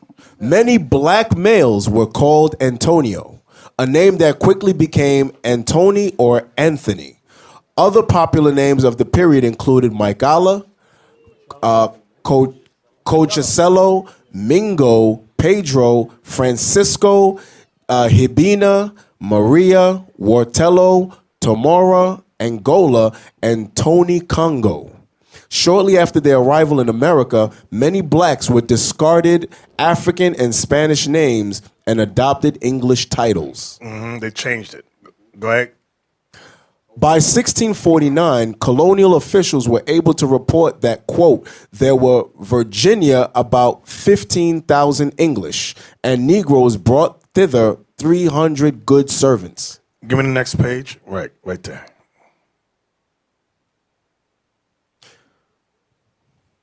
The, quote, good servants came from different backgrounds with different experiences. Quite a few, as we have noted, came from England. Came from where? Came from England. I thought we all came from Africa. Go ahead. Where blacks had lived since the middle of the 16th century. Oh, we lived there way before that, but that's what he put down. Go ahead. Many came from Spain. Many blacks came from where? From Spain. From Spain. Go ahead. Portugal. And the West Indies. Go ahead. Significantly, many were Christians. Go ahead. That's what we were showing y'all. Anthony Johnson. In the years that followed, Johnson and his relatives established one of America's first black communities on the banks of the Pungoteague River. In 1652, John Johnson, who was probably Anthony Johnson's son, imported 11 persons, most of them white males and females, and received head rights for 550 acres adjacent to Anthony Johnson. 2 years later, Richard Johnson imported 2 white indentured servants and received 100 acres. Here are the records of the deeds. So they had white indentured servants. So what I've been showing y'all, now go back to Revelation, please. You have to go back there. So what we've been showing you is this, our history in a nutshell. Okay, give me that. Revelation 11:7 again. The book of Revelation, chapter 11 and verse 7. And when they have finished their testimony, the beast that ascended out of the bottomless pit shall make war against them and shall overcome them and kill them. That's what happened. At the end of the Dark Ages, the Renaissance ushered in. The white man rose out of the bottomless pit, which was Europe, and they overcame us, they conquered us, and they enslaved us. Read. Verse 8.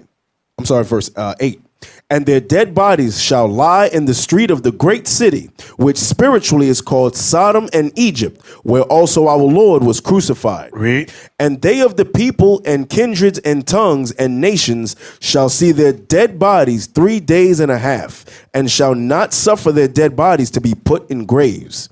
And they that dwell upon the earth shall rejoice over them and make merry, and shall send gifts one to another, because these 2 prophets tormented them that dwelt on the earth. So all their holidays that the white man set up was in honor. If you ever look at their holidays, they're all white supremacist holidays, which many of them have to do with our downfall. We didn't realize Christmas had anything to do with it, but that's how they used it. And that's why they gave gifts one to another. And we went over that in another class. I forgot the name of the class. The history of Christmas. Okay, read on. Verse 11. And after 3 days and a half. 350 years. See, it ain't over. The party ain't over. Go ahead. The spirit of life from God entered in unto them. That's what we're seeing right now. This is the spirit of life from God entering into us. Go ahead. And they stood upon their feet. We stood up upon our feet, not as Africans, but as Israelites. That's what this is doing for us. That's what the word of God is about. Read. And great fear fell upon them which saw them. That's what they call it. Oh, they're a hate group. They're racist.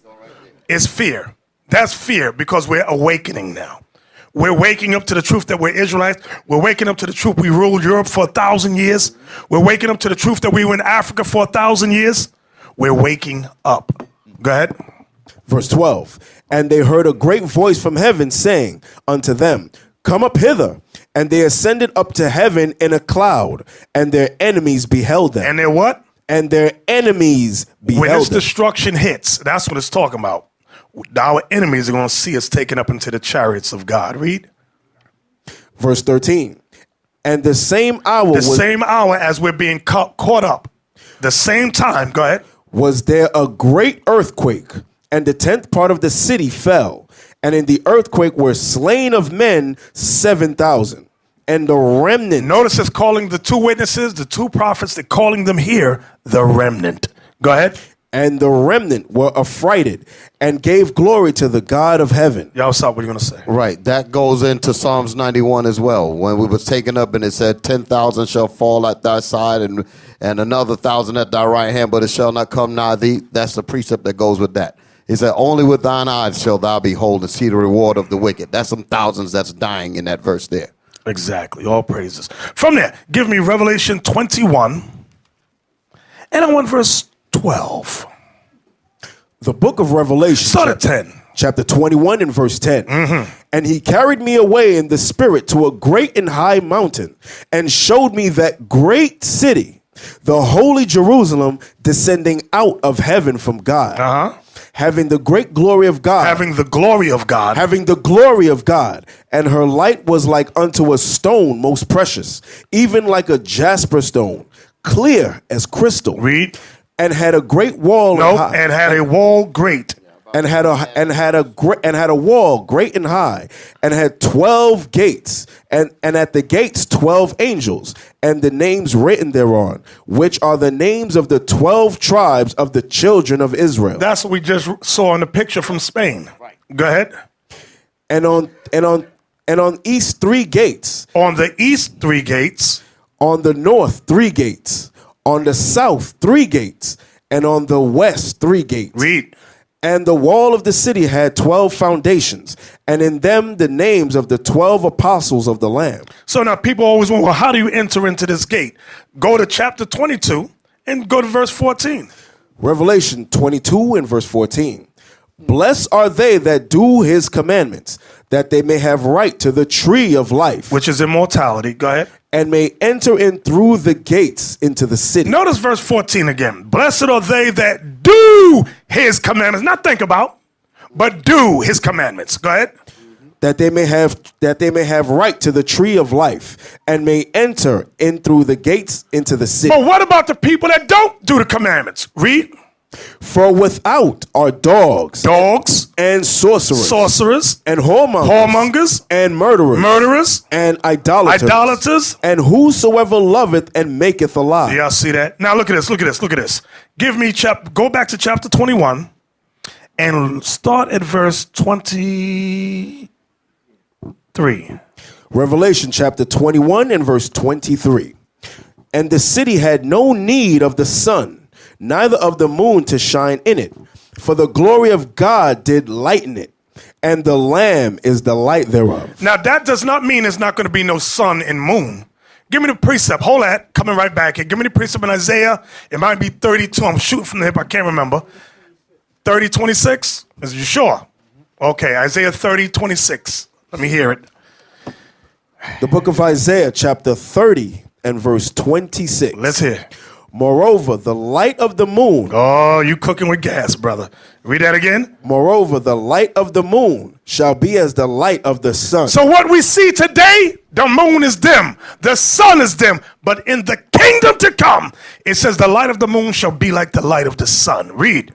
And the light of the sun shall be sevenfold. And the light of the sun shall be 7 times brighter than what we see today. Go ahead. As the light of 7 days, in the day that the Lord bindeth up the breach of his people. That's the proof. Meaning when the 12 tribes are gathered back together again. That's when that's going to happen. This whole thing is spiritual. The connection that God has with us.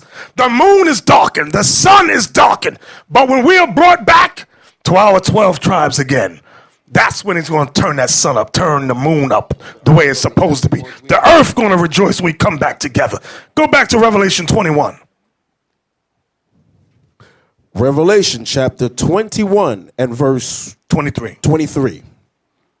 And the city had no need of the sun, neither of the moon to shine in it. Why? For the glory of God did lighten it, and the Lamb is the light thereof. So in New Jerusalem, we're not going to need the actual sun and moon because the Lord's going to be there.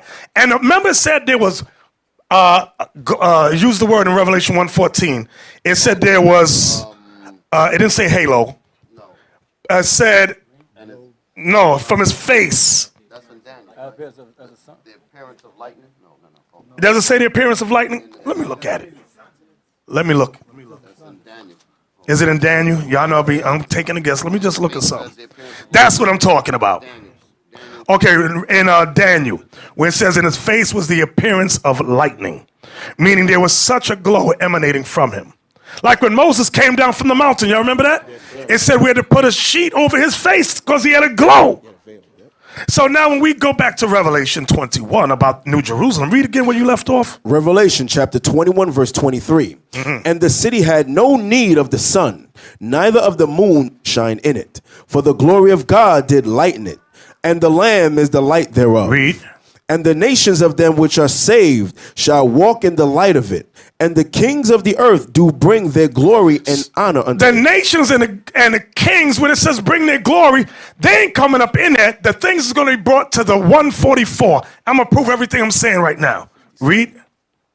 Verse 25. And the gates of it shall not be shut at all by day. And so when it says the nations of them which are saved, that's talking about Israel. Okay, saved. I'm going to show you what's going to happen with the nations. Go ahead. For there shall be no night there, and they shall bring the glory and honor of the nations into it. Now the precept for that is Isaiah 60, verse 10. Let's start there. Here's the verification. Here's the proof. The book of Isaiah, chapter 60 and verse 10. And the sons of strangers shall build up thy walls, and their kings shall minister unto thee. For in my wrath I smote thee, but in my favor have I had mercy on thee. See, Christians don't like this part. And the sons of strangers shall build up thy walls, and their kings shall minister unto. That's called slavery. That's what that's called. Exactly. Read on. For in my wrath I smote thee. In his wrath he sent us into slavery. But God was angry with us, and he made us slaves on the earth. Read. But in my favor have I had mercy on thee. That's us waking up after 3 days and a half and standing upon our feet. Why? Because of Christ sacrificing himself for us. Because of what Christ did, we have opportunity to return. Read. Verse 11. Therefore thy gates shall be open continually. This is what we read in Revelation 21, verse 25. Therefore thy gates shall be open continually. Go ahead. They shall not be shut day nor night. Why? That men may bring unto thee. That men may bring unto thee. Bring unto the Israelites. Go ahead. Forces of the Gentiles. The wealth of the nations. Go ahead. And that their kings may be brought. And that their kings may be brought. Go ahead. For the nation and kingdom that will not serve thee shall perish. Yea, those nations shall be utterly wasted. So everybody talking, people stressed out about Wakanda. It's fictional. We ain't worried about that because Mount Zion, that's what we're reading about. New Jerusalem, we going to have that isolated kingdom. And all nations going to come and serve and bow before the children of Israel. They must bow. You know what's beautiful about that? Because you know you're going to get some resistance. They're not going to want to bow. That's the beautiful part about it, is to make them bend. Huh? That's going to be beautiful. See, their arrogance. Right. I like that. Their arrogance. They not only did they pass laws so that we couldn't read or write. Right. They said, listen, they're all ignorant now. We could teach them. We don't even got to change their book, the Bible. We could teach them their book the way we want it. God did that. Right. God did that thing. That's why I said the pride of thine heart hath deceived thee. He said, leave it the way it is. They ain't going to wake up. Then they said, you know what? All these artifacts they got all throughout Europe, it's a whole lot. We can't destroy all of it. Let's put it together in books. They ain't going to read this stuff. They're not going to seek out things for the Middle Ages or Jewish antiquities. They're going to focus on Afro-American history, they're going to go over there. Right. Egypt and all that, Kemet, that's where they're going to go. And they figured that they got that covered too. They said, and if they do come up, we're going to blackball them in the media. We're going to do this. We're going to put all kind of stuff together to try to malign them, put them on SPLC, do all these kind. They said they got all that. The Most High going to break through all that garbage. Exactly. And still going to get the Israelites taught. There you Ain't go. nothing you could do on this earth but follow. That's it. What verse you at? I'm at verse 11. Read. Therefore thy gates shall be open continually. They shall not be shut day nor night, that men may bring unto thee the forces of the Gentiles, and that their kings may be brought. Come on. For the nation and kingdom that will not serve thee shall perish. Yea, those nations shall be utterly wasted. Oh, that's music to my ears. Read on. So Verse- they gonna be saved, Bishop? No, they ain't going to be So they saved. ain't gonna be saved? They ain't going to be saved. Read. Verse 13. The glory of Lebanon shall come unto thee, the fir tree, the pine tree, and the box together, to beautify the place of my sanctuary. You know what they're saying? We're going to command the nations. Bring all these trees here. Bring them up to Jerusalem. Y'all going to build them walls. That's what's going on. That's what this is saying. Y'all don't realize how glorious that is. You're going to command all of this. You're going to bring in the pine tree. You're going to bring in the fir trees, and you're going to build. And if you choose not to build, you will be utterly wasted. But with spiritual power, we can waste you and raise you back up, put you back out to work. Exactly. We make your arms drop off and shrivel up. And put them back on, go back to work. Read on. And I will make the place of my feet glorious. See that? And I will make the place of my feet glorious. So the foundation of all that the nations are going to build. Go ahead. Verse 14. The sons also of them that afflicted thee shall come bending unto thee. I want you Christian apologetics out there to listen good. Y'all going to come bending unto the Israelites. You can mock, you can scoff all you want, but the prophecy says you're going to come bending unto us. And Bishop, we say apologetics on purpose. Yeah, exactly. I'll mess your name up on purpose. I don't care. Not no apologists, apologetics. Exactly. Read that again. The sons also of them that afflicted thee. But they have afflicted us. They've afflicted us physically, spiritually, and mentally in this kingdom. Go ahead. Shall come bending unto thee, and all they that despise thee And shall. because Christianity, I'm going to tell you, Christianity is racism. Christianity is a racist religion in all its facets, whether it's Roman Catholic, Jehovah's Witness, Seventh-day Adventist. Anytime they put up a white image for Jesus, that's called racist. Because they hate the black description of Jesus in the Bible. That's racism. There you go. White supremacy. White supremacy. That's just for one thing we point out. Read on. And then we ain't going to argue with you about Galatians. We can tell you, but guess what? Until you can prove Jesus is white, God is white, the Israelites are white in the Bible, don't talk to us. Don't do your videos. We don't care what you think, what you say.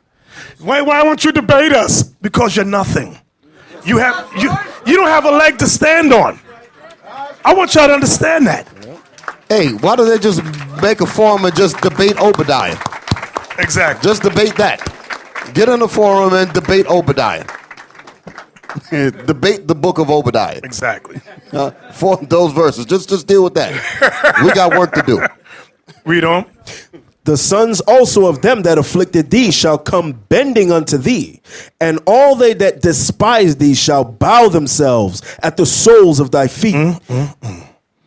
And they shall call thee the city of the Lord, the Zion of the Holy One of Israel. The Zion of the whole. You stress out about Wakanda. You better stress out about Zion. That's what you better stress out. The Most High is honor. This is all honor. Those last few lines in that verse. Read them last few lines again. And all they that despise thee shall bow themselves down at the soul. All the people that hated us, called us nigger, called us spit, wetback. The Most High said what? Read it again.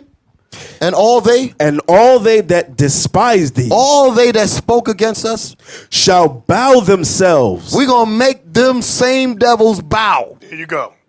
That's some honor. That's honor. Here you've been cursed out. That's like the victim getting revenge on the enemy. There you go. That's like the person that was raped getting ready to tear her rapist to pieces. That's what it's talking about. Read it again. And all they that despise thee shall bow themselves down at the soles of thy feet. That's what you call therapy. Right. That's instant therapy. That's justice. That's justice. Like that will fix your brain up. With all of the way they maligned us, cursed us out, spoke evil against us, when you get medicine like that, that clears up all that craziness. And you know that what restores your soul. You know what their tactic is when we read this? They'll say, "Oh, that's racist." Well, I think that's what. Then that proves God is a racist. Absolutely. I ain't done with him. I'm almost done. Finish reading that. I'm going to show you about the honor. I want to talk about the honor for just a second, Bishop. Just the honor. Read that last statement again. And all they that despise thee shall bow themselves down at the soles of thy feet, and they shall call thee the city of the Lord. So not only are they going to bow, they're going to call us the city of God. Good. That's what you call honor. That goes with Psalms 149, the bottom part of it, where it says, after we put our enemies in chains, it said, this honor have all his saints. You know what's heavy about that? They're going to call us the city of God. They're going to call us. See, they made mockery of our people in Brazil, calling that a city of God.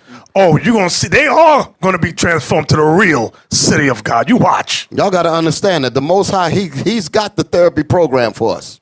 That's going to fix us up right on, right on. So I pray you brothers and sisters glean something from today's class. Did you? Yes, did you understand it? Yes, did you enjoy it? Yes, all praises to the Most High. Shalom. This is Bishop Nathaniel of Israel United in Christ. Please subscribe to our YouTube channels. Stay up to date with our latest events, music, and classroom lessons.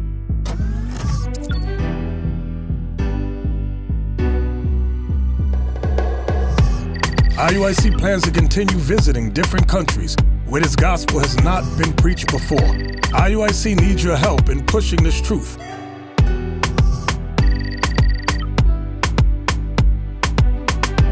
So join us, subscribe to our Instagram, Facebook, Twitter, and podcasts, and stay up to date with us.